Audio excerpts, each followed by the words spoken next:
What if we just started for like 3 minutes going Really confusing for the audio listener. Welcome to episode 14 of the OfflineTV Podcast. Today we're here with a special guest, bbno Money. Hello guys, how you guys doing? Hello. How they get you to do this? You just asked me and I was like, yeah, I'm down. And that was it. And I'm here now. Yeah. Oh, After a Brodin had it like that, but it makes sense. Because my interaction with bbno Money is that's how I started. I just asked something. He's like, yeah, no, I'm down. And then a week later, I'm in Vancouver at his concert on a 1-day notice. That show was so ridiculous. Is that kind of how you live your life? What? Just YOLO? Yeah. It's really fun. It's like super, super rewarding because if I don't have any like really set schedule, unless I'm doing a show, I can just literally do whatever I want, whenever I want. And I've also got like accustomed myself super, super well to traveling and like taking flights. Like I think I take I've taken more flights than I've taken buses in the past like 5 years probably. So it's, I don't know. It's just nice. I can just be like, all right, well, I'm going to the Virgin Islands or I'm going to Hawaii. Bye guys. You know, something like that. I love flying. You don't like flying, right? It's just a lot of time to not be doing something. You can do, I do so much. I feel like I get more work done on a plane and then I immediately fall asleep as well too. You don't get dizzy or like motion sick. I used to get a little scared, Mm-hmm. but yeah, life's good. Life's great. Yeah. Being able to do whatever you want to do kind of thing. So like you said, like today you woke up and rotted and we are here. We're rotting. Yeah. Today I just spent all day in bed doing nothing. And, sometimes, I like to think to myself, oh, you need that. Yeah. But I don't know if I really need that. I'm just making up a reason of why I did nothing today. Yeah. People think streamers are up to cool stuff, but most times they're just at home watching TV on YouTube. Or playing games Or offline. playing games, yeah. For fun. For fun. Yeah. Yeah. For fun, which is a weird thing. There was a period of my time where if I played a game, I felt like, oh, I should be streaming this. But now I just play games offline. How was the new WoW? It was good. It was a lot of fun. I wish I played, man. Yeah. I just had no time. You had the whole music tour, making money, career thing, which I guess is a reason to not play WoW. Are you a big gamer? I feel like a lot of musicians are like, I've met enough musicians that are like, even have almost like underground gaming circles where they're like, yeah, I was playing with like Zed and Skrillex the other night. Yeah. Yeah. Yeah, I mean, I grew up, every single interview I end up always talking about this, but I was homeschooled and I didn't really have too many friends. I had my brother and sister, but they went away to university and then I was like, well, shit, I guess I have World of Warcraft. So I was playing Diablo 2 and World of Warcraft early on and I just kind of kept with it because it was like more just like a simple life. I would just be able to play video games and chill. And then I remember like the transitional phase of going to high school. So I was homeschooled for like 9 years and then I went to high school and I was just like playing WoW and no one talked about playing WoW because it was kind of like, you don't really talk about playing WoW. And then grade 12, everyone was like kind of more accustomed to playing video games and it was like Call of Duty was out and everything. This was popular, that was popular. So, but yeah, like hours, days played. Years played in WoW, unfortunately, but fortunately because it's a good game. So we talked about rating this time, but schedule didn't line up. But there is hardcore classic WoW. Yeah, sure the guys at Miz has been like, dude, play, and I'm like, no, I cannot sacrifice that much time. When is it live? Or when's the meta hitting? Meeting for the hardcore guild is November 13th. Hey, we're just gonna all meet up in Ugramar. Soda Poppin's got a plan. You're divided into races, and you hang out with only your own race. Really? Yeah, it's kind of like houses in Harry Potter. That's kind of dope, actually. Yeah, and I think they're taking it pretty seriously. I'm probably just gonna show up for the first 2 weeks. I talked to a lot of people about it, and they said, yeah, I can only play it for 2 weeks max because anything past that, it starts affecting your life. Yeah, big time. I mean, 2 weeks, you'd be lucky to hit 60. I mean, if you're sweaty, you might hit 60. But I remember I did 60 in COVID, and that was just like hours. Rained. You play WoW? I dabbled. It didn't hook me. Didn't hook me. Really? Yeah. We forced Brodin to play an expansion with us. Yeah. Yeah. How was that? You played a Demon Hunter, right? That was fun for the mobility. Mm. Like when I was a Yeah. kid, I had like an undead mage, and I made it to like level 27 or something. And then at that point, I was like, I don't know if I want to keep begging my parents to pay for this every month. Yeah. And yeah. The game early on is a really slow paced burn. It's like you just have to be manic to play that game, to be honest. But something about it was just like so comforting. You just log on, you hear the music, and then you just like go kill boars, orcs, so be it. What I did like about it was like the social aspect, Yeah. because like all my friends would play it, so I just like log in, and they'd be like, "Brodin's online." I'm like, Yeah. hang out in Orgrimmar or whatever. Yeah. Yeah. It's a fun little game to get. It's just an excuse to spend time with friends. Yeah. Totally. But we're not here to talk about video games. We're gonna talk about cool stuff. Dope shit. I'm getting really into Pokemon trading cards. Do you guys want to open a pack? Dude, yeah. You guys fuck with Pokemon? I fuck with Pokemon, but I don't Not the cards. I mean, I like Pokemon, I like the cards, but I can't get into It's like a hobby whole like thing. this. It's like it's a whole scene. People love opening cards. Like essentially, they see it as almost gambling. Like, gotcha. Oh no, I know that. All right, let's show them what we got. We got Sandy Gast. So well, none of these cards matter. You just want the three at the back, the shiny ones. We got Rotom. That was good. We got Serrano, and we got. Oh! It's a full art. This is worth at least $4. So what do people do? They like swap. They like drop this card. And So then the bottom they two go, cards, including that one. So you just dropped your bottom card one more time. It's Drop that in this. yeah, from the back. Okay. So the very last card is just an energy card, and then it's the last three cards that are gonna be shiny. And you want something that's a full art like this one. That's the valuable stuff. All right. Yeah, you want a What do full you art. think? What's like the most expensive card that would come out of It's that? a Pikachu Super Illustration Rare. People love Pikachu, so it's a full art Pikachu. You're happy with that. Okay. Yeah. Got Duraludon, Gastrodon, Ori Coco. Oh yeah, none of those are good. I'm sorry, man. Alright, well, You're I don't looking know at any of about like those. 10 cents for each of those.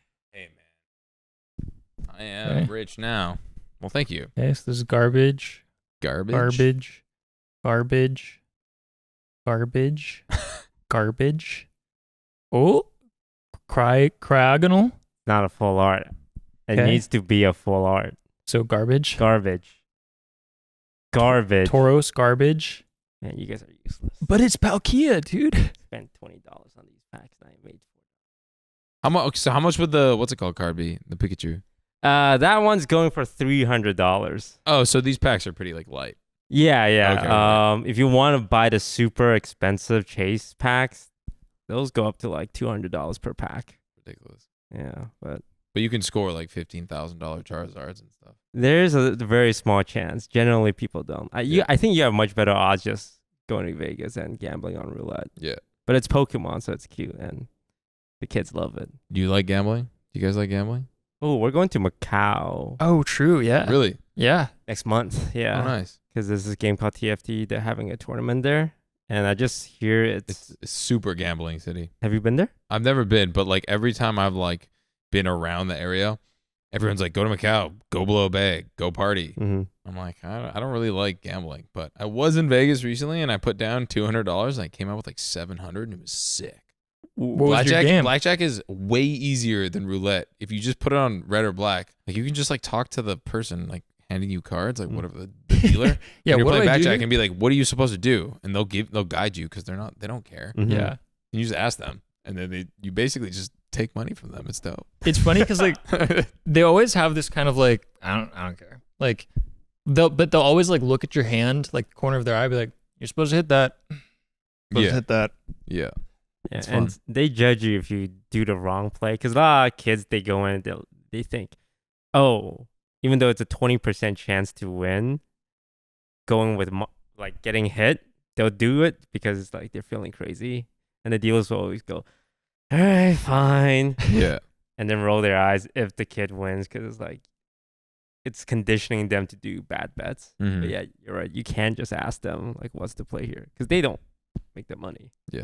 They're probably. I don't think do they make commission on like Mm-mm. what they clean up? I mean, yeah, they get tips from people at the table, but like it just gets scooped into a bucket. So I never know if like they're gonna actually see that. Yeah, they probably don't. It's probably all like pooled and everything. Yeah. But gambling is also scary. The worst is when you see like a 75-year-old woman smoking like 2 cigarettes with like 17 drinks at the slots, and you're like, damn, bro, this shit hits home real hard. Lifestyle. It is a lifestyle. It's like playing WoW. It's a lifestyle. Yeah. Both unhealthy. Yeah. Do you gamble, Brodin? When I'm there, I don't go out of my way for it. But like if I'm in Vegas, I'll typically bring a few $100 to, have some fun at the tables. When like the times that I've gone, I treat blackjack as almost like the farming game. Yeah. Like you go there to like kind of slowly earn money, and then maybe you'll make like $200 over like 2 to 3 hours. And then you go to another game, lose it all, go back to blackjack, and then start farming again. Yeah. Yeah. It's definitely the easiest game to make money. Yeah. At least from my experience. I mean, I'm terrible at all the other like Texas Hold'em, all the other ones. Like, Yeah. I just no idea what's going on. But I tried sitting at one of like the poker tables once, and that was a bad idea. Because Yeah. also at the like the lower stakes ones, they have this thing where like there's like a max bet or something. Mm-hmm. So there's really no stakes. Where like if you have cards where you're like, oh, I got like 3 aces, I'm probably gonna win this. Like you raise or something, the guy in the 5th chair is gonna be like, you could be bluffing, you could have it. I don't care. I just want to see. And it's like, all right, well, he hit the max of like $25. So You play against each other? yeah, poker is a PvP. Yeah. Oh, that makes me uncomfortable. 'cause, like, that you're makes me want to play. taking money from a complete stranger. Yeah. And the table gets like a commission of each pot. Yeah. Oh, okay. That's how they make money. Yeah. I mean, the stakes are higher.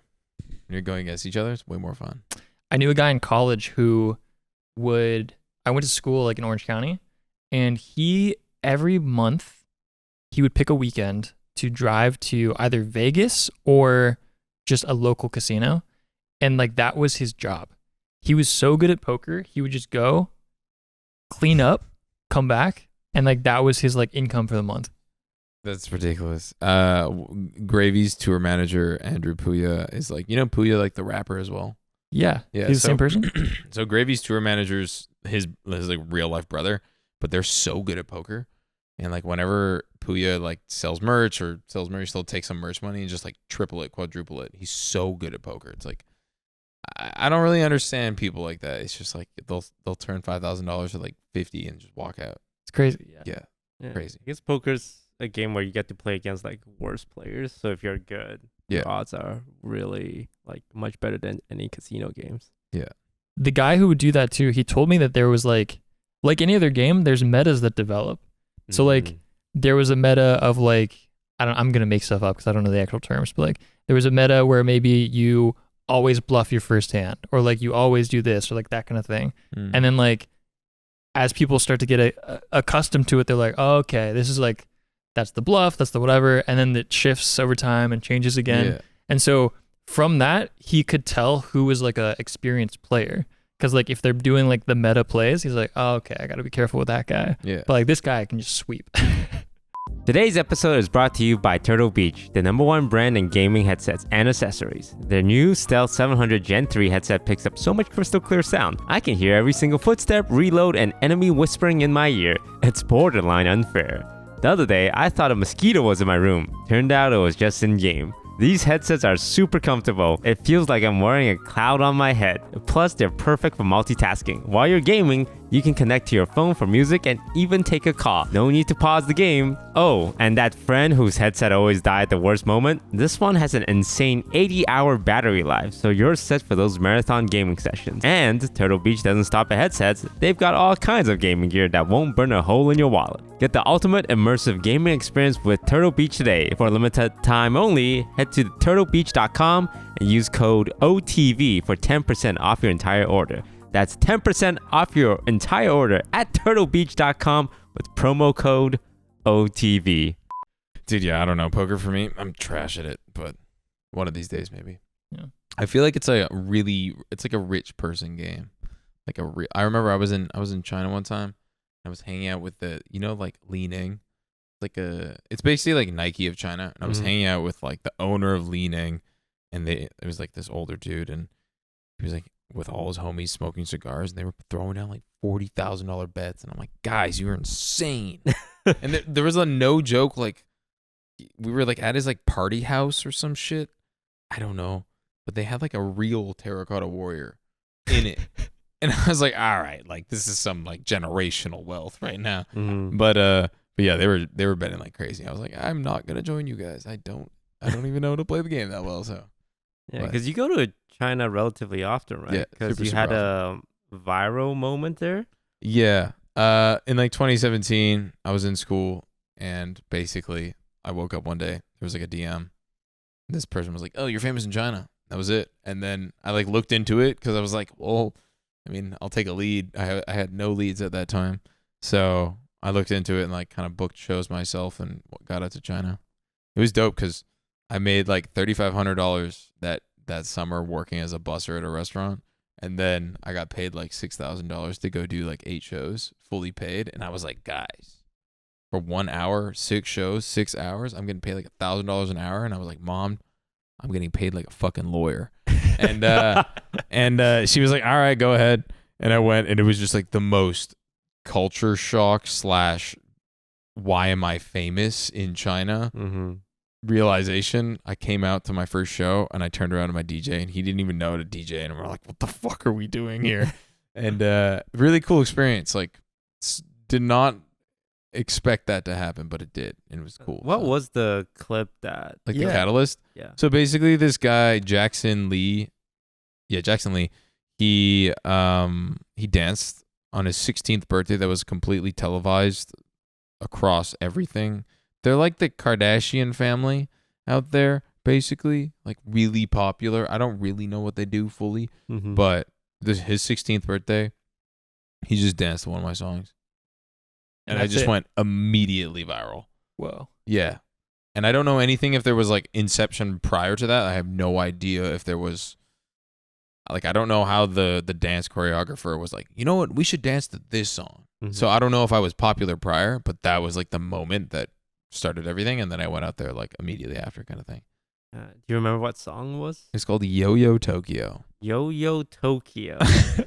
Yeah, it shit sucks, but it blew up in China like greatly. And I remember playing it for the first time, and everyone knew every lyric, and I was like, whoa, because I put it on SoundCloud for 2 weeks, and then it just did terrible in America, and I was like, all right, I'm gonna delete it. So I deleted it, and then it was like transported to all the other Chinese platforms, and yeah, it just was really popular out there.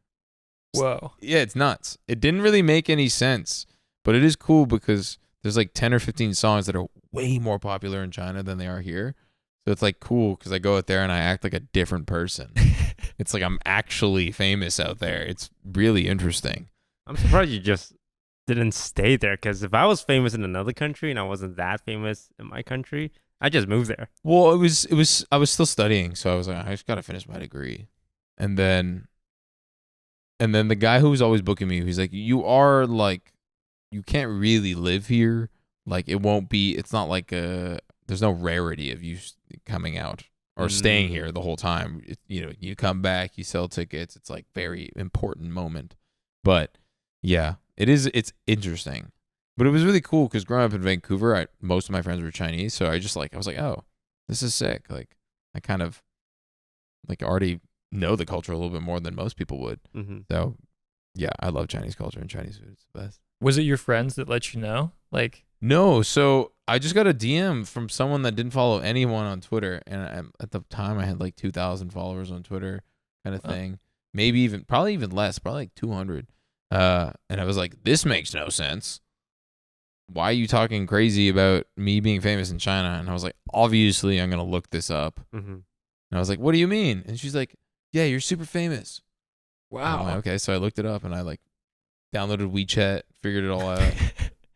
I think Can I have your WeChat? I think there's a band. I think it's the band Wheatus. I could be misremembering this, but I want to. They did the song that was like, "Do tickets to Iron Maiden." Yeah. Yeah. They, I believe, like released that song in the US or Canada, one of the two. And it didn't do very well, but then it blew up in Europe. And so they got really famous there, and they would go out, like sell arenas, do big shows, but then come back, and like it really told on them that like no one knew who they were at home.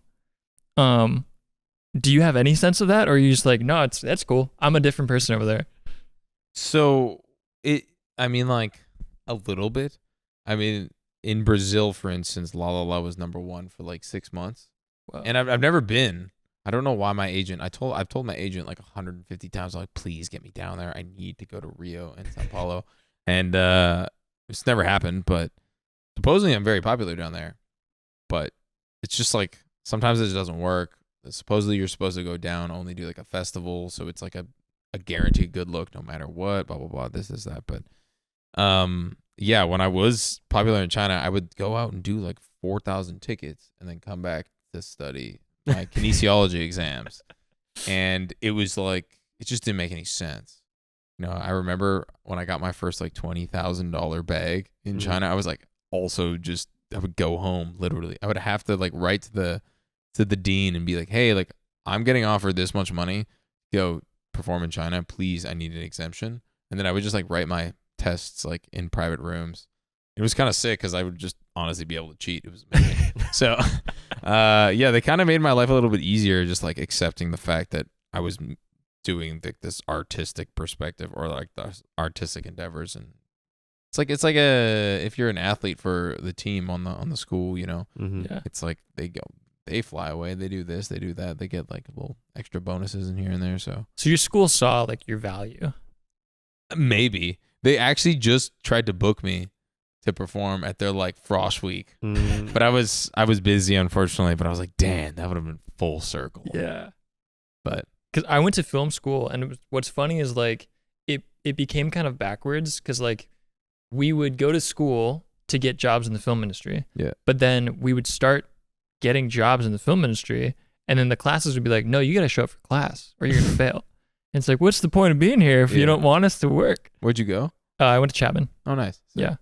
Right up. So some people, it kind of became kind of political, where some people knew like which teachers to talk to be like, hey, is it like, it's kind of thing, is that cool? And they're like, yeah, you're fine. And then other people who like didn't know how to play the game were like, I need to do this. And they're like, you do this, you fail. And so they would like lose out on opportunities. Yeah. Yeah, it's kind of backwards, considering like I feel like most art programs or anything that's more hands-on, it's like they kind of hold you back. Like all the people that I've known that have gone to music school, not for production, but like business music school, every single prof basically says, if you're in this class, you're basically failing. Like you're not going to be successful at this job. So if you don't have something going on at the same time and you're not working outside of class, outside of like what I'm trying to teach you, you're fucked. So, which is real, because that's kind of ideal, like information you would hear from people, but also people just rinse people for money, especially the education system here is crazy. Is that how filming works? They just grab like students from film school and make them like the PAs? Because you see the stereotype of the actors or producers just screaming at some poor kid. Is that any truth to that? That definitely exists. That's real. Yeah, it's super real. Yeah. When you're in film school, like college kids, those will fill out like more like indie sets. Because the film industry is like really set up to be like union based or union focused. So like certain sets you cannot work on unless you're part of the union. And there's this whole thing called like flipping union, where like sometimes like an independent feature film will have their crew, they'll have like, let's say it's like a $2 million budget, so pretty small. Everyone's working on it, and then like something happens where maybe they get an influx of cash where it's like now a $7 million budget because like they got a big star or something. The producers always have this weird like, oh, we technically like have to be union now. And then I'm also misquoting things, so just know that this exists. The union's it's all weird. Yes, but there's a thing called flipping union, where sometimes like the unions will find out a production should be union, and they'll come and be like, hey, you need to be union. And then what'll happen is all of these people that were not union will get instant status if the production flips. And then they're suddenly in the union. So it's kind of like hitting the lottery of like, yes, I'm in. Because otherwise you have to work like 40 or 60 days on set of like verified sets to like apply. So it's this kind of like every so often in school, someone would be like, hey, I was on a set and we flipped. I'm union now. Yeah. That's kind of sick. It's like it's getting a free battle pass, man. Yeah. Dropping in with the battle pass. Does that happen like in music production? I mean, sometimes, like some managers will pick up an artist, do literally fucking nothing, and like sign them to like a publishing and like a label deal, and take 20% of all the money that they will make, and they can sign them to a contract in like perpetuity or 7 years with like a really bad sunset clause, where if you fire them, they make like 20, 18, 10, 15, blah, blah, blah, over the years. But yeah, I mean, like there's a lot of scum of the earth people for sure in music. I've definitely encountered a lot of people that are just like, where do you get off kind of energy. And there's a lot of like leech energy. This guy had a song blow up on TikTok, and he didn't purchase the beat. And then when this song was blowing up, he had a label deal. So he purchased the beat and he stole the label deal. And he was like, you can't take this deal without giving me some of the deal. That's how shitty people can be. That's fucked. And this was like a random brand new artist, random guy in like university that like literally had like millions of dollars stripped away from him because Justin. You can do that? You can go out and buy the Copyright law is crazy. So basically, like in a lot of my songs, there's this girl that goes like, oh, baby, no money. I made her sign the snippet away. Or my new song, it's like with the It Boy, with the girls like, baby, no money, who the fuck do you think you are?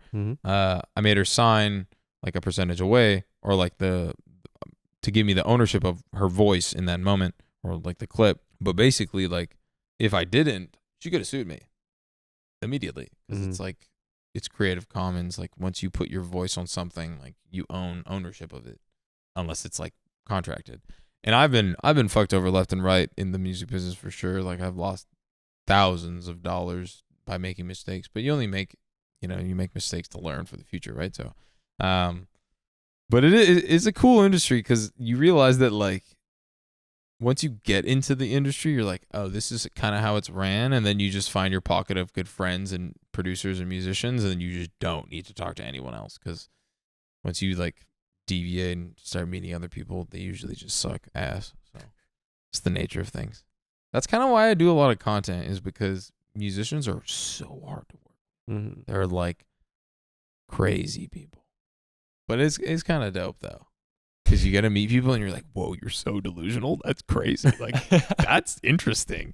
And yeah, it's like egos are like real inflated in music. It's dope. Are you deluded in some way then? Oh, completely. But I mean, that's just the nature of like to make music, you have to be like, you have to have lost your mind, because it's like you just have to keep doing it. It's honestly, it's kind of like streaming. You just got to keep doing it until it works, and then it works. So, but in the back of your head, you're like, I know this is going to work. Like, did you assume it was going to work? Did you assume any of this was going to work? I guess a little bit. Like, I kind of knew I can do something different doing it, because there's no reason to do it if you don't think like there's a path to success. I think some people in streaming kind of just do it because, oh, people are doing it. But I find the ones that succeed generally kind of map out everything. Okay, I'm going to collab with this. I'm going to play this game. I'm going to push this content. And they just keep grinding and grinding. Yeah. But there's a lot of luck involved in streaming. At the end of the day, like someone can blow up overnight if they play the right game, have the right clip. But the successful one does come with a little bit of delusion, and you go like, oh, I'm going to be big in this world. And I know a lot of them say that, but the ones that succeed also say that. Yeah. How's the film industry? Because like there's the music industry, and you've peeked into of what people are like in the music industry. I wonder how that matches up to people like in Hollywood, like the big dogs. I feel like some of the most lame people I've ever met are like actors. So I'm sure it's worse, but I don't know. Like those like people. So okay, get this. I was doing a rehearsal. Where was it? I don't know. Some place in North Hollywood. Long story short, we get a call and they're like, "Hey, you have to give up the rehearsal space." And I'm like, "No, I booked this like 3. This was actually for the Streamer Awards." And I was like, "I booked this like 3 months ago or like a month ago. Like I'm not." Long story short, it was Nicki Minaj, and basically we pulled up. All of our security pulled up, and they were like, "Give us your phones." So they took everyone's phone because we weren't like allowed to like look at her or see her. And I'm like, what? That's crazy, bro. Like what? But I mean, like, hey man, when you're that famous for that long, it's gonna do something to your mental, right? So each their own. But I mean, it's cool that like she lives a life that isn't normal. Like that's not human. So it's kind of cool if you think about it. But it's also like probably not good for you. But hey, it is what it is. From the people that I've met, it seems like a coin flip. Like some people are like super down to earth and you're just like, oh, you're just like a normal person. And then the other people are, yeah, they're a little different. They live life differently. Yeah. Like, for example, I worked on a thing where like Will Ferrell came on and he was like the guest actor of the thing. And the nicest guy, like showed up to set, literally went to every crew member, was like, what's your name? I'm Will. Nice to meet you. Nice to meet you. You know, did that whole thing, sat down. He had the whole room laughing. Did his thing. He was like, you guys doing anything else for me? All right. Thanks for having me. Thanks. And it was like, wow, what a pleasure to work with. And then you've got the other people that are like, okay, you're supposed to be here an hour ago. Manager said he'll be here in 30. And then like they'll show up, kind of a diva of like, my coffee's not hot enough. Yeah. Sunglasses off. All right, let's do this. Do the thing and then not leave. Hot enough is crazy. Yeah. Got any names? Name drop, man. I don't want to say the bad ones. But you know, okay. Do people know them?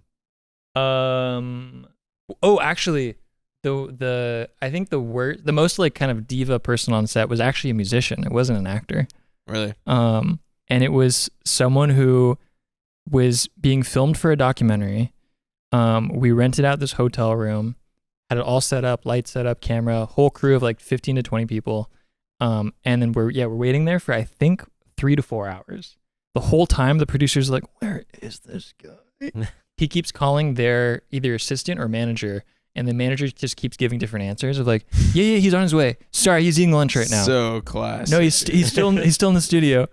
And then at the end of like the 5 hours, like it's dark now. The manager finally says, sorry, he was actually sleeping. He was up really late in the studio.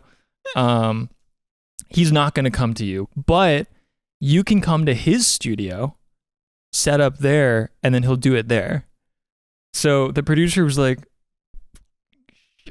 because now all of us are already on like overtime. Yeah. Crew wide. And so like the crew were like, sorry, like we'll do it. We don't mind. But like legally you'll have to pay like 2x more.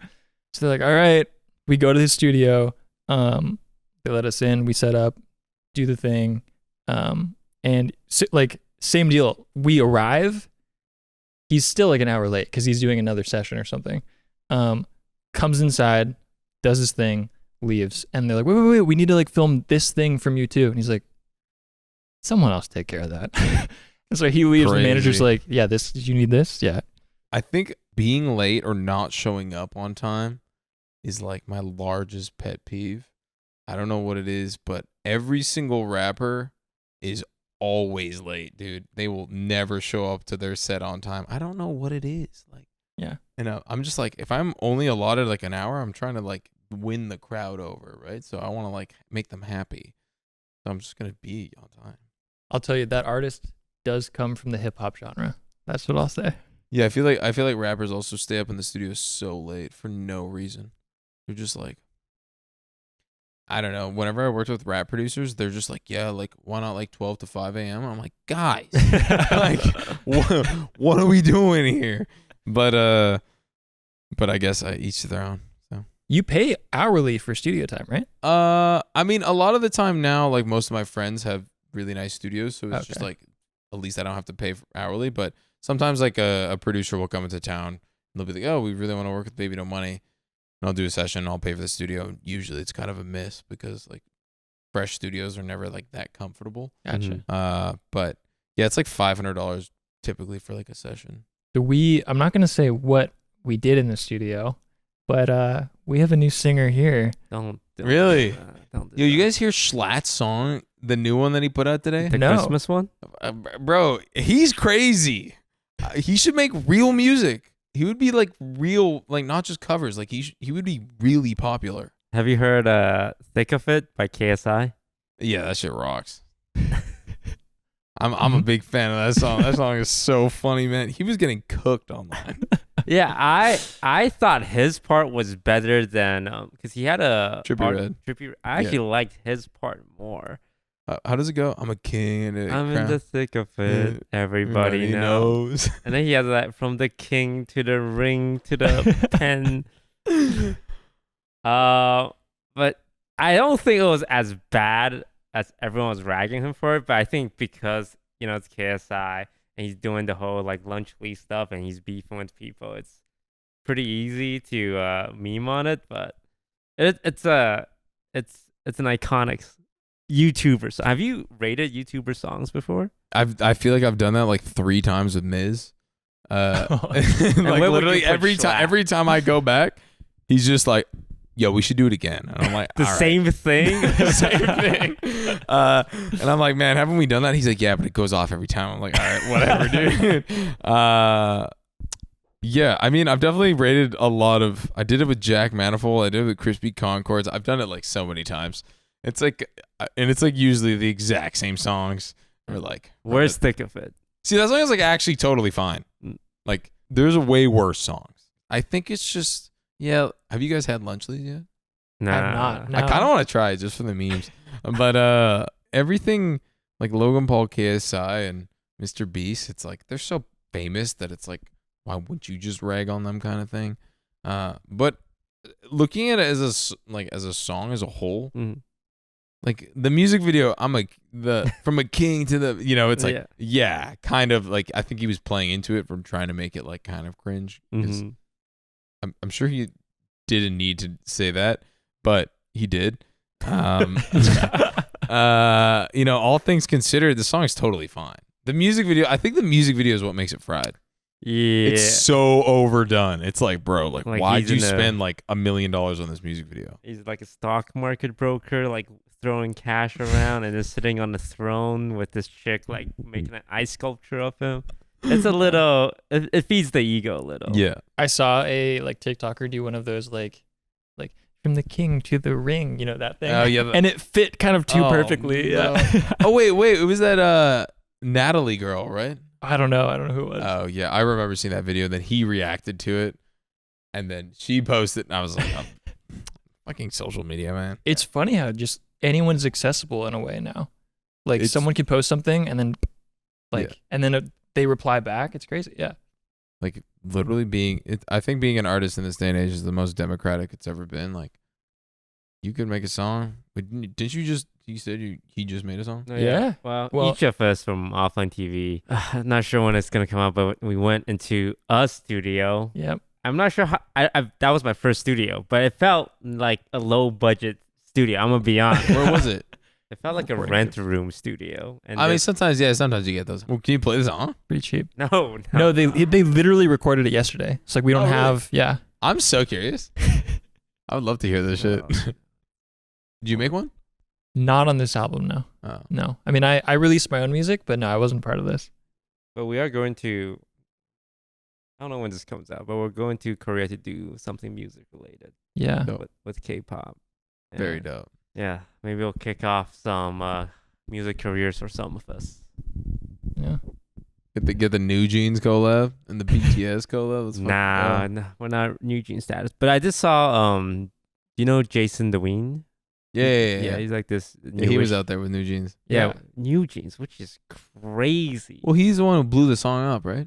Yeah, like more recently in like, because there are some kids that don't know about K-pop, and I think his audience didn't know about K-pop too much, and yeah, he put them on ETA by New Jeans, who's just been out for a couple of years, Mm. but I think it caught fire again with like the younger crowd, especially in the streaming space, because Yeah. he was playing it. It's funny to hear you say blew it up because like I think of the song as already so big. So for him to, I would say maybe he revived it. Yeah, it was like it was big, and then it was like chilling, and then I was like, oh, Yeah. that's the song from that clip. Yeah, so from my understanding, he like created this like trend, right?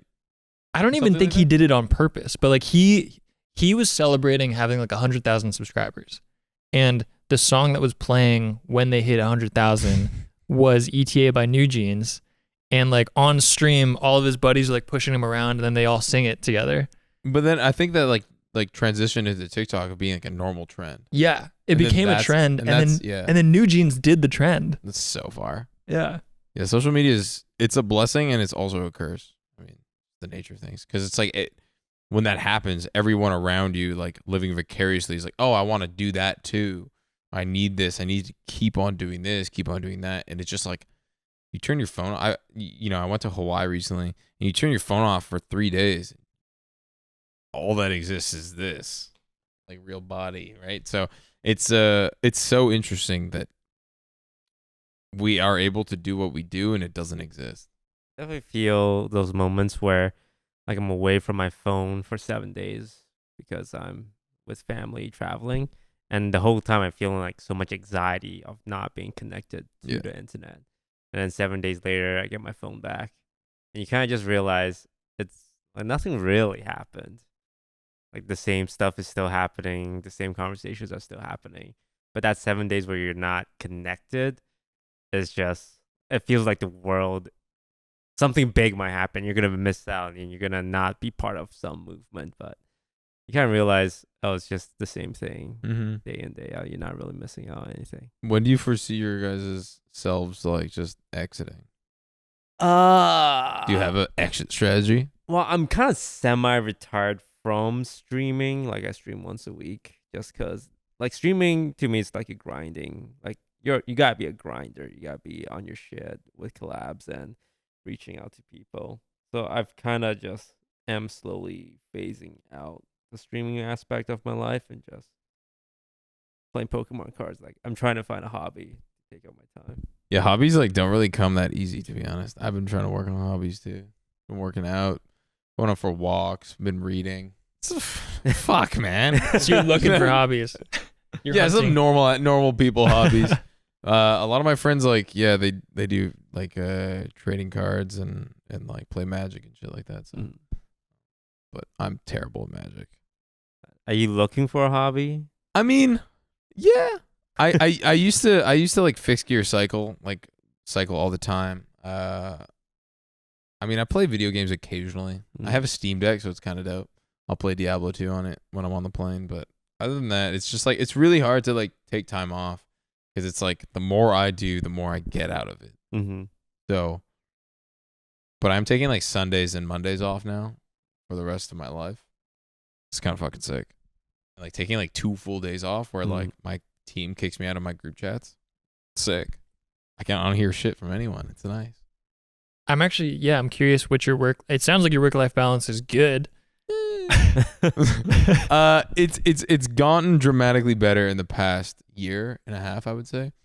To the point because I hit burnout for so long. Like I was just like chawing, like mawing at my burnout. My brain just fried. Sorry. I was just like chewing at the block basically for 5 or 6 years. And I remember in university when I was graduating, I was like working like 12-hour days, no matter what, just to make sure I could spend enough time like figuring out what to do with music.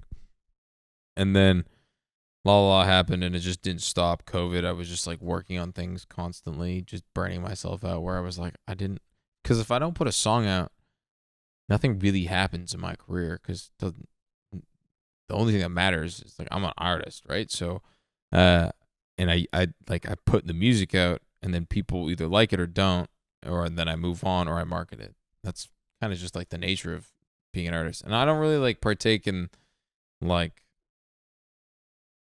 causing a ruckus, breaking shit, getting arrested, which are really good routes of becoming more popular. And I don't give a fuck about that. Like if I were to post a photo of me getting arrested by, I don't know, like taking a shit in like a toilet store, and it was like a video of me like like taking shit, it would go viral for sure. And I know that would make my career more successful because it's absurdism.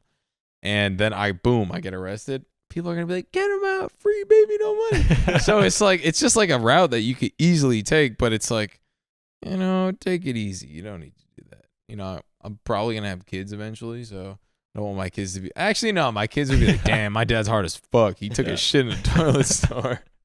But yeah, I kind of went off on a tangent there, but basically, I don't really know what I was talking about. Well, we were talking work-life balance, but I kind of like the tangent you went of like just real life stunts in a way, like absurdist, almost performance art things just to get eyeballs. Like, as a streamer, you would never think like that, right? It's always like what's gonna happen on stream on camera. It's not like the outside world stuff. Yeah, it's very much on camera. Like streamers think they call it clip farming now. Yeah, which is like kind of like you said, baiting or acting or setting up a absurdist scenario to get clips to go viral, which is a very effective way to grow nowadays. But nothing like in real life. But I'm sure like if a streamer had the opportunity, they would probably want to go for it because no press is bad press for streamers. Yeah, no, totally. yeah. I feel like something I've always wanted to do, or something I did, was I said like Gen Z Eminem on It Boy. I just faked DMs from Eminem. Obviously went crazy, like you know what I mean. But I heard through the grapevine that like his team heard it. Mm-hmm. I'm like, that's fucking sick. So Eminem listened to my song.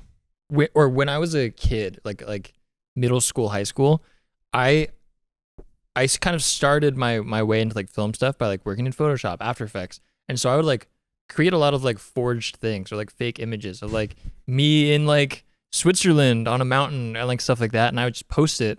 And like, that was just for my immediate audience and the social circle. And like some would think it's real, some would think it's fake and laugh. But then as I started getting a following, I realized like, I can't do that anymore. Cause like people kind of believe it. But hearing you say that, I'm like, wait, I should start doing it again. It sounds like who gives a fuck? You know, like I mean, I've also like posted basically like nude photos of myself just like willingly in front of like a Minecraft background. Like, you know, like I don't really care the perception of who I am online. Whereas like I won't really talk about my like family online. Like that's because it's like I am baby no money, but baby no money is just Alex like on crack. It's just like whatever we can do to make it work, let's fucking do it. And that's something that my videographer, where we make great music videos, but something he's always told me is just like, dude, who gives a shit? None of this fucking matters. And I'm like, yeah, you're kind of right. And like, yeah, I've said dumb shit before, but it's just like have fun. Yeah. Because it's also like, why, you know, if someone thinks that Eminem actually DM'd me, and bro, the comments are like, there's no way Eminem actually DM'd you. That's fucking cringe. He's so fucking cringe. And it's like, dude, once you start reading comments, you start failing reality. Like that's when you die. But yeah, everyone online is just a fucking idiot anyway. So it's like someone sent me this is the issue. Someone sent me a headline today saying TikTok is banning Canada. And he's like, dude, TikTok is banned in Canada. What are you going to do? And I was like, I clicked it. And the first thing is TikTok, like the headline is TikTok is banned in Canada. And then the first sentence is, it's not banned in Canada. And I'm like, dude, just read, like no one reads anything. They just read like the news article name. And it's like always like contradictory to the actual information in the premise, or in the body. So if you can hit, like, hook people, why not, right? Yeah, my favorite TikToks you do is the one where it's the text is reacting to a song that made me famous. It's you listening to La La La and just with a deadpan face. And he has 10 of these. Exact Dude, same thing. probably more than 10, bro. And the comments are always the same. Like everyone trying to psychoanalyze, like, what does this mean? Does he hate it? Does he regret it? Is he appreciation? And it's just like essays after essays on the same thing across multiple TikToks off the same thing. And they all like, I think those are some of your best performing TikToks. Oh yeah, too. by miles. Like by miles. Like not even close. One of the videos has like 4.5 million likes, Mm. and it's just, please take me back 5 years so I can unwrite this song. It's like, man, I'm so happy I've kind of found a pocket that occasionally works of just low effort. Mm. Oh, man, it makes my life so easy. I'm assuming you do this all yourself, right? Yeah, pretty much. Yeah. I have like a team that like, I'm like, yo, is the lighting good? And they're like, post it, dude. I'm like, all right, I'll post it. But yeah, most of it is me. I got a question for you. This is like semi-related, but you mentioned earlier you wanted you would probably have kids at some point. Yeah. What are your dad policies with like drinking, drugs, anything like that? I feel like all the people that I've ever met who have had strict parents, I've always revolted. Like, I feel like it's just like they're way more like edgy. They just want to if it's too strict, or like it affects them so much. Whereas like some of the kids that I grew up with that parents are like, yeah, I'll go buy you some alcohol. They're just the chillest people. They don't really have any crazy mannerisms or addictions, or like lean more towards wanting to party. But at the same time, like, I'm probably not going to let my kid touch a phone for as long as I possibly can. Or maybe I'll just give him a Motorola Razr phone. Yeah. Just be like, call me if you need me. Mm-hmm. But yeah, I don't really have anything yet. I haven't really thought about it in that much detail, but as long I might homeschool my kids, which would be dope. Just like be a stay-at-home dad, make food for them, and like just chill with them. That sounds so sick. Play video games with my kids. Eventually, not too early. But I don't know. What about you guys? I think the struggle is gonna come from like, because you want them to eat healthy, so you don't buy them McDonald's. You don't want them spending all their time on YouTube, so you don't get them like iPads. But then they go to school and they go hang out with other kids, and their mom like gets them like Happy Meals. They're super stoked, and they come home. It's like, oh wow, I want Happy Meals. It's like, why don't I have an iPad? Why don't I have an iPhone? You're supposed to be unhappy, son. Yeah, it's like, well, how do you tell them without them like resenting? It's like, well, he has an iPhone. Well, he gets to eat like Doritos and pizza, and we have to eat Whole Foods. Like, this sucks. But then if you keep it from them, are they gonna resent you? Like, but Papa Toast, when we go to Baby No Money's house, we have all the McDonald's we want. Why are you keeping it from us? Yeah. You walk into my house, I'm like shooting burgers out of McDonald's guns, and you're like, God damn it, he's so cool. Yeah. So I don't know. I think raising a child is a really hard thing to do, because I feel like you're sometimes just coin flipping how they turn out. Like, you can try your best, but Well, yeah, I mean, everyone's gonna make mistakes, right? Like, my sister's a psychologist, really smart person, has a kid, and is under a ton of stress. She's like doing her practicum right now with like a PhD, and like husband works as a brewmaster. But I mean, like, they have so many stressors in their life. You know, my nephew he's a little bit of a crazy boy. But he's a great guy, but he just turned 3. But it is interesting. It's like someone who probably knows everything textbook, my sister, especially when it's to do with raising kids, or like the psychology of like how the developmental phase is so affected when you're younger as a child and stuff like that. But she's like, I make mistakes. I yell at him, and it's like, the unfortunate reality is sometimes I can't keep it in. Like, I'm a human, he's a human, and it's like, sometimes it's like, what are we supposed to do? We can't be perfect, right? So no matter what, they'll end up how they're supposed to end up. are you gonna have kids, Brodin? Like to someday, yeah. That's Yeah. poggers. Poggers, yeah. Put a W in the chat. Do you see yourself as like a stay at home, like spend a lot of time with them, or even with the wife? I could see 2 directions. I joke about this, but I like this vision of having like 13 children, each one of them specialized in a different part of humanity. So like one like lives and becomes a ninja, one becomes like Hard. doctor, one becomes a lawyer, one becomes like a environmentalist. And like from birth, their destiny is set for them, and then they go out and do that path, and succeed or fail. I really love how you started with ninja and then you went to doctor and lawyer. The ninja's really important. Yeah, super important. Your poor wife. You're gonna pop. She's on board. She's on board. She's gotta be on board. She's on board. Yeah. Pop 13 kids out. Yeah. That's crazy. Or another idea is like, You could adopt. I could adopt, but I could have like 13 children, and I give some crazy puzzle of like once they're all of age, like once the youngest one is like 13 or something, I like drop a puzzle down and like disappear from the world, and like they have to band together to find me, like that kind of thing. Bro, just raise your kids, man. Just raise your children. What are you doing? This is not a YouTube video experiment for you. This is a life-changing moment for them. Like this is a very important YouTube video. They're gonna write books. It's a 14-year. It's a 14-year long YouTube video. Please, CPM, run it up. I need ads. Yeah, what's the thumbnail? It's just all the kids being like.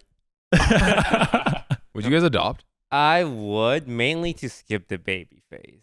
Because, like, I will change the diaper. I just don't want to. And waking up at 4 a.m. to feed them. It's all part of the beautiful process. Yeah. Speed run the baby. Speed run, just like, 4-year-old, 5-year-old. Adopt. Probably grateful because they've been in an orphanage. So they'll be nicer than your average baby. And, yeah, skip all the hard part. I like want to be there for the whole. Yeah, I feel like the baby phase sounds. I mean, I remember my sister broke her arm during Christmas, and Leo was like a year. Holy shit! And I was like, she couldn't really like take care of him that well because her arm was fully broken. And I came back after tour, and I was like just trying to play WoW, and he would wake me up at like 4 a.m. I'd be like, holy shit! And I just like couldn't even play WoW. I was like, damn, this is a real job. Yeah. I can't play WoW, so I gotta take care of Leo. But yeah, it's like full time, and I can't wait to just not work, just clean his shit, clean her shit. It's also like such a like it affects their development so much that like I would want to be there for every second of that. Like obviously you can't control it and make it perfect, but like. Guide what I can, shape what I can. But it's also interesting because if you're there too much, they'll have attachment issues. And it's like, bro, you can't do anything right. There's no winning. Yeah. I've read like a parenting book this year called Good Inside. It's a super cool book. But I remember my mom was like kind of getting mad at Leo for something. I'm like, Mom, relax. Who fucking cares? And I went up to him and I was like, I know my mom is crazy. And then he immediately got happy, and I was like, I love you, Mom. But he immediately got happy and was like, oh, he's like relating to me, even though he doesn't understand that I'm just crying because I'm not being like heard or seen. Dude, that's crazy. You read a book, you talk to a baby that can't speak. Wow. Yeah. I'm the baby whisperer. I mean, that does not sound good. I mean, it's in your name, baby, no money. Yeah. Yeah, it makes sense. Yeah. Yeah. Which is something a lot of people I had to learn is not bbno money. Oh yeah, I called you BB for a while. How do you feel when that happens? I mean, it's better than babinos or like bubbanos. I like all the time. Bubbanos? Bubbanos. Yeah. I remember this one time some guy came up to me. He's like, dude, like your show is sick, man. I'm like, great, man. Thanks. He's like, I was like, what's your favorite song? He's like, oh, the song like you're on with, but he came up to me. He was like, hey, what's up, Bubbanos? And I'm like, dude, this is like my fucking show. Like, why did you pay money to come here?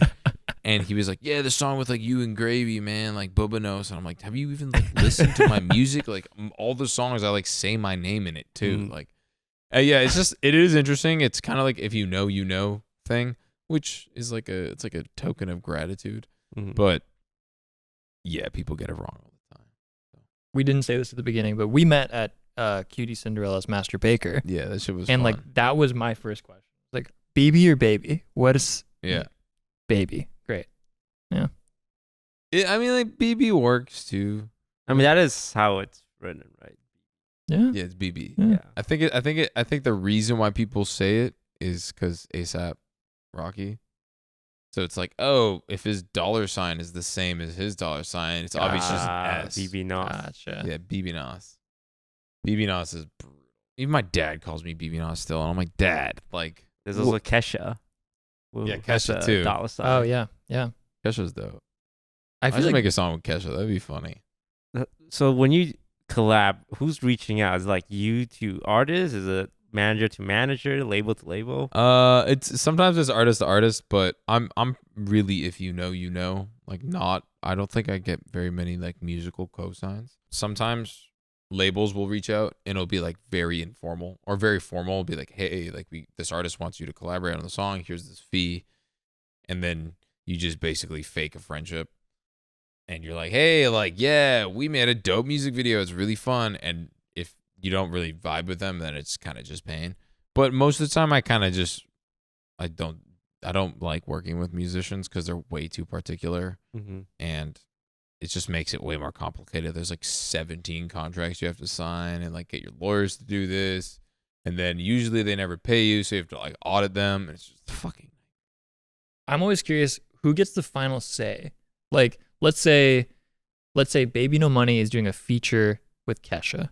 Is Kesha, since she's like the main artist, is she the one who's like approving? Like, It really depends on like if it's a song that we're like both collaborating on, it's like a very much so a collaboration, then we will go back and forth. We'll probably split it down the middle.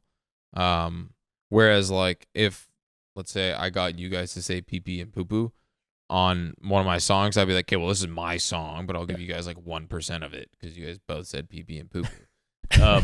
So then it would be my say. But basically, like once you get to a point of like 51%, you kind of have jurisdiction over it. Yeah. But a lot of the time too, like I've also had songs that I've released that I've given up more percentage of than my own.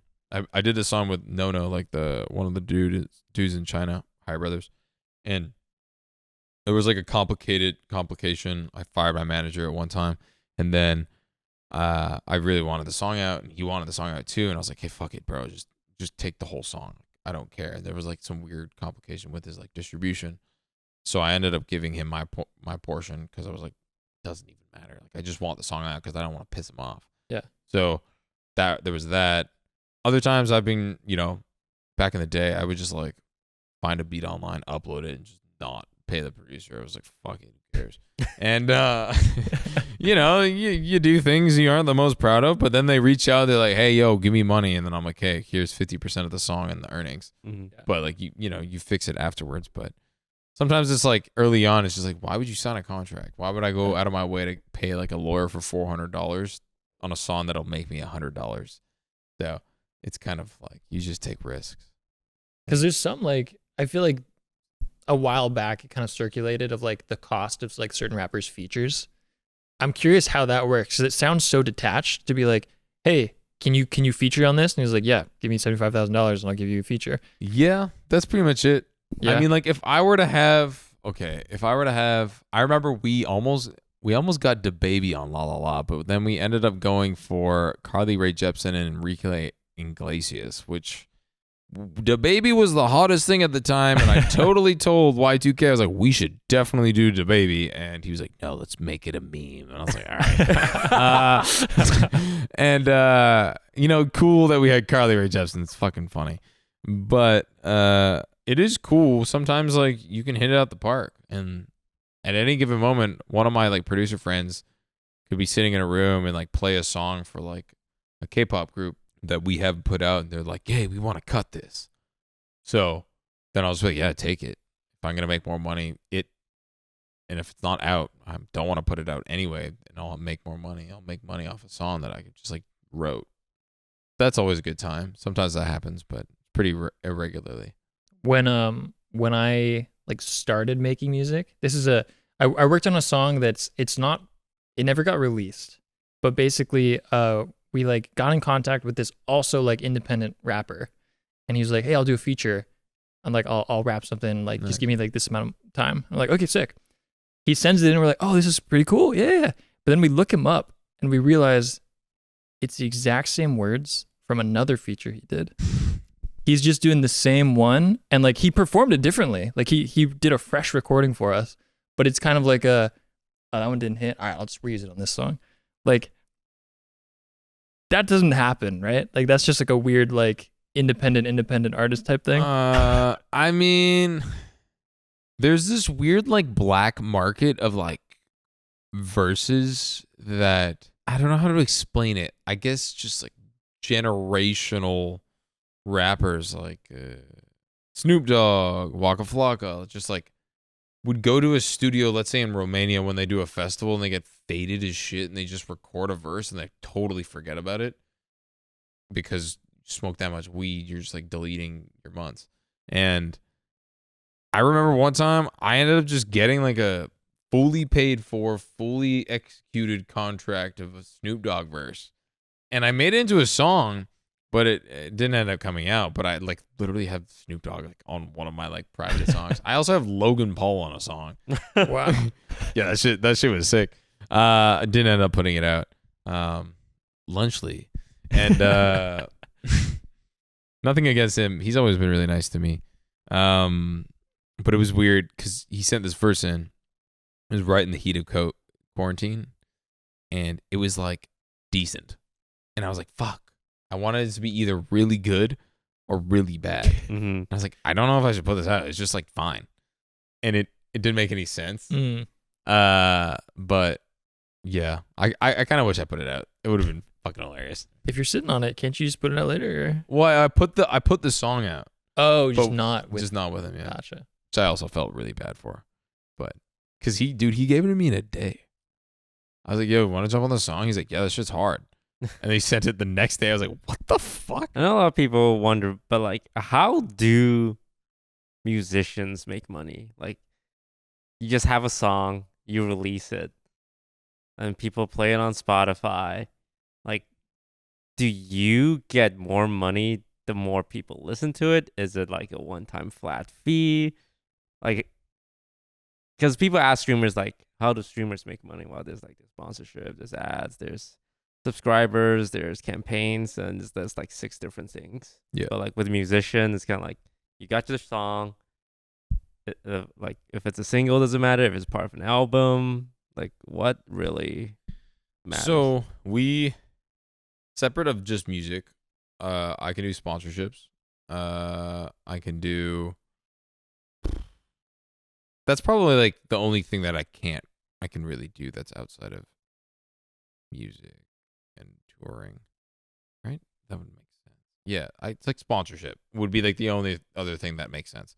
Or like brand deals, but it sounds like a sponsorship still. Like appearances, Mm-hmm. it's still like that's under the shows. So then you have shows and music.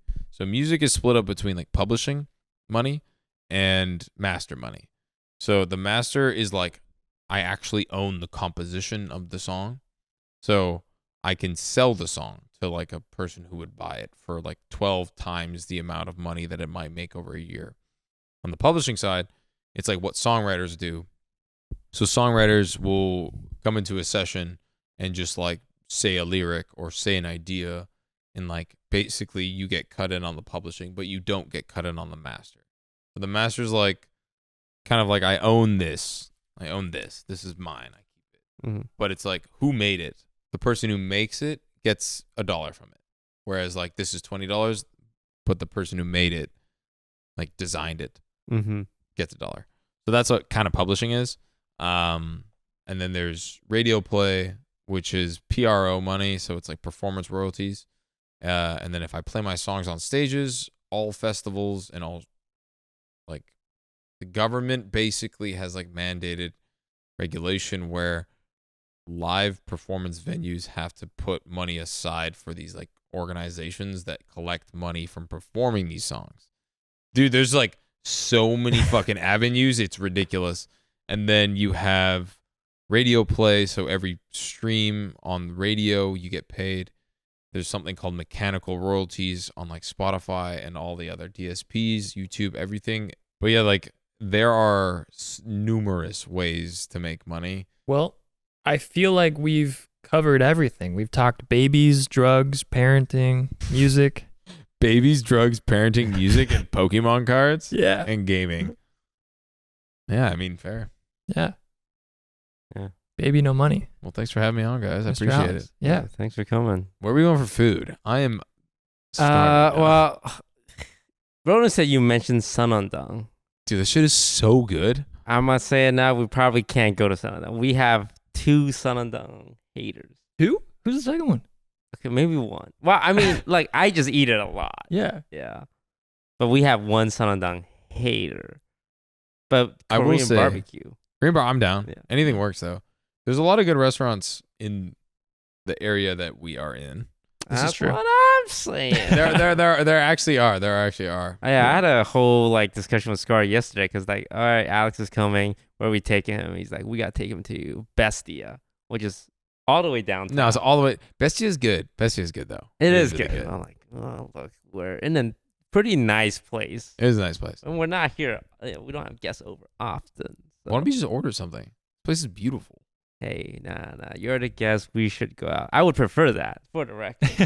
But I think everyone in You the would house love is that. like, Yeah. It's like, Alex doesn't, come over often. Let's go to a nice place to eat. And I think that's what we're probably gonna do. Yeah, easy. Cool. Well, thanks for having me on, guys. Appreciate it.